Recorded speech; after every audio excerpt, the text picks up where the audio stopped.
Salam əziz izləyicilər, xoş gördük hər birinizi. Mən Zəhra Əhmədova. Bugün sizlər üçün Azərbaycan dilindən əvəzlik mövzusu ilə bağlı lazımlı qeydlərin izahını təqdim edirəm. Əziz izləyicilər, qeyd edim ki, bu tip video izahlarımız ibtidai miq və sertifikasiyaya hazırlaşan müəllimlərə, eləcə də müəllim namizədlərinə dəstək məqsədi ilə çəkilir.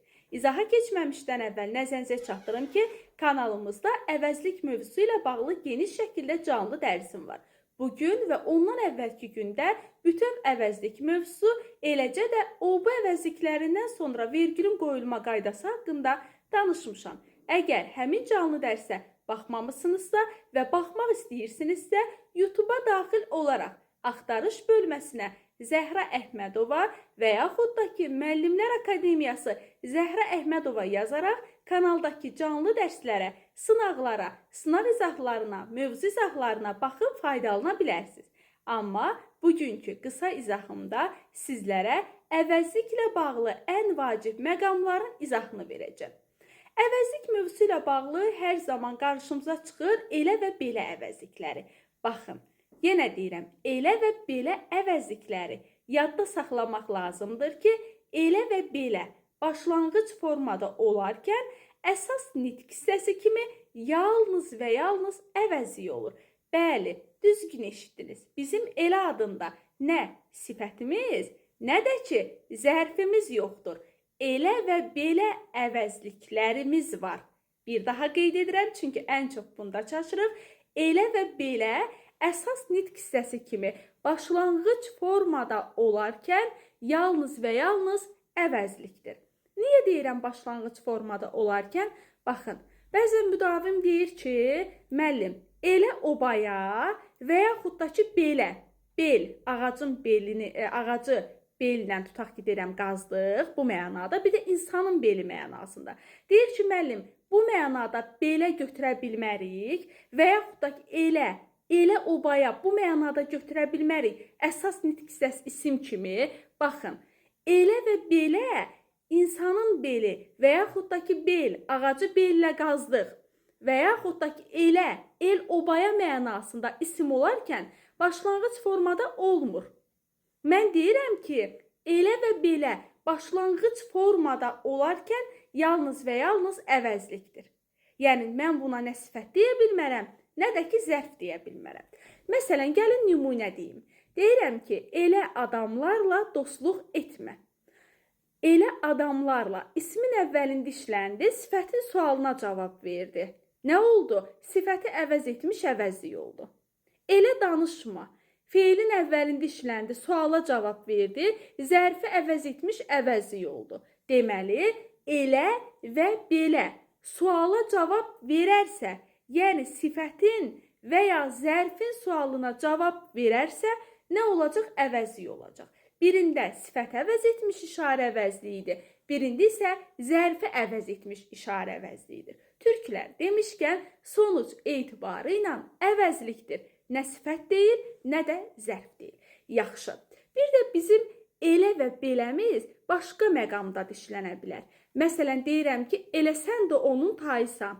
Zəhra belə dərslərini oxumurdu. Sual verin, elə sən də onun tayısan. Zəhra belə dərslərini oxumurdu. Elə ilə beləyə sual vermək oldu, olmadı. Deməli, nə olacaq? Köməkçi nitq hissəsi. Deməli, elə və belə cümlədə işlənib. Əgər suala cavab verməzsə, olacaq ədat, sifətin və zərfin sualına cavab verərsə, bu zaman nə olacaq? Olacaq əvəzlik. Məncə bunu bildik. Yaxşı. Bir də ki, nəyə toxunacam? OB əvəzlikləri ilə bağlı bir əsas məqama toxunacam. Biz bilirik ki, o amonim əvəzlikdir. Yəni, biz onu əvəzliyin iki məna növündə görürük. Bir dəfə onu görürük işarə əvəzliyi, bir dəfə onu görürük şəxs əvəzliyi. Yəni, əvəzliyin iki məna növündə yer alıbdır. Bir dəfə şəxs əvəzliyidir, bir dəfə işarə əvəzliyidir. Yaxşı, ən rahat yolu nədir? Necə fərqləndirək? Mən həmişə müdavimlərə belə izah edirəm. Deyirəm ki, fikirləşin ki, birinci sinifə iki şagird gəlibdir. Baxırsınız ki, ikisi də bir-birinə oxşuyur, ikizdirlər. İndi biz Əlidir, birinin adı Vəlidir. Necə fərqləndirir? Bir yolla fərqləndirməliyik. Eləcə də o da elədi də. Elə bil işarə əvəzliyi o ilə, şəxs əvəzliyi o əkizdir. Necə fərqləndiririk? Sual verərək fərqləndiririk. Əgər sifətin sualına cavab verirsə, işarə əvəzliyidir. İsmin sualına cavab verirsə, şəxs əvəzliyidir. Məsələn, deyirəm ki, o mənim bacımdır. Sual verin, kim? O. İsmi sualına cavab verdi, atın şəxs əvəzliyinin üzərinə. Deyirəm, o qızı sevirəm. Hansı qızı?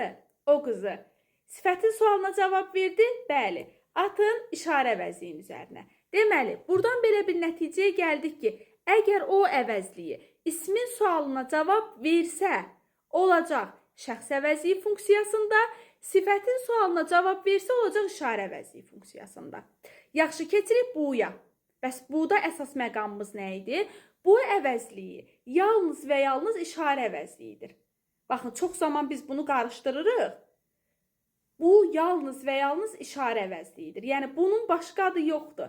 Düzdür, onun 2 dənə adı var. Onu işarədə gördük, onu şəxsdə gördük. Amma bunun bircə dənə adı var. Yəni, bu yalnız və yalnız işarə əvəzliyidir. İsmi də əvəz eləsə, sifəti də əvəz etsə, bu qızı sevirəm. Hansı qızı? Sifət əvəz elədi. Bu mənim bacımdır. Kim? İsmi əvəz elədi. Fərq eləmir. Sifəti də əvəz eləsə, ismi də əvəz eləsə, yenə bunun bir adı var. Hara getsə işarə əvəzliyidir. Amma o fərqlidir. İsmi əvəz eləyəndə şəxs əvəzliyi olur, sifəti əvəz edəndə işarə əvəzliyi olur. Məncə bunu da artıq yadımızda saxlamış olarıq. Məncə bunu da bildik. Deməli, dedik ki, elə ilə belə başlanğıc formada olarkən əsas nitq hissəsi kimi yalnız əvəzlikdir. Unutmayaq. Köməkçi nitq hissəsi kimi suala cavab vermir və ədat olur. Bu yalnız işarə əvəzliyidir. Bunu öyrənmiş olduq. O isə 2 məqamda işlənir. Həm şəxs, həm işarə əvəzliyi. Yaxşı. Növbəti bir sualında izahına baxaq. Yekunlaşdıraq, videonun ikinci hissəsi gələcək. Növbəti sualımız belədir ki, onu 5 manata satdıq. Və yaxud da ki, onu tutaq ki, bəyəndik. Və yaxud da ki, onu sənin üçün hədiyyə etdim. Müdavimlərə sual verirəm ki, onu əvəzliyi burada şəxsdir yoxsa işarədir. Əksəriyyəti buna nə deyəcək? Təbii ki, buna işarə əvəzliyi deyəcək. Baxın, axı mən əvvəlki izahda dedim ki, əgər o ismin sualına cavab verirsə şəxsdir. Sifətin sualına cavab verirsə işarədir. Onu 5 manata aldıq. Onu bəhbəhlə yedik. Nəyi? Onu. İsmin sualına cavab verdi. Nə oldu şəxs əvəzliyi? Yenə sual ortalığa çıxır. Müəllim, axı burada şəxs əvəzliyi yoxdur. Yadda saxlayın ki, o əvəzliyi şəxs əvəzliyidir. Canlılara da aid olur, cansızlara da aid olur. Yəni, mən o əvəzliyini canlılara da aid edə bilərəm, cansızlara da aid edə bilərəm. Qısası, onu 5 azeyinə aldıq, onu bəhbəhlə yedik, onu bəyəndim. Yəni, burada əşyadan, üzr istəyirəm, heyvandan söhbət getsə belə, yenə də nə olacaq? Onu şəxs əvəzliyi olacaq. Çünki ismin sualına cavab veribdir. Mənə elə gəlir ki, bu qısa video izahda hardasa müəyyən bir əvəzliklə bağlı məlumatı ya öyrəndiniz, ya da təkrar etdiniz. Əgər faydalıdırsa, mütləq rəylər bölməsində qeyd edin ki, videonun ikinci hissəsini də sizlər üçün yükləyək. Qeyd edim ki, kanalımızda sizlər üçün hər gün YouTube'da canlılar açılır. Həm riyaziyyatdan, həm Azərbaycan dilindən. Yəni, əgər faydalanmaq istəyirsinizsə, YouTube'da sadəcə adımı və soyadımı yazaraq canlılarımızdan, dərslərimizdən faydalana bilərsiniz. Sağ olun.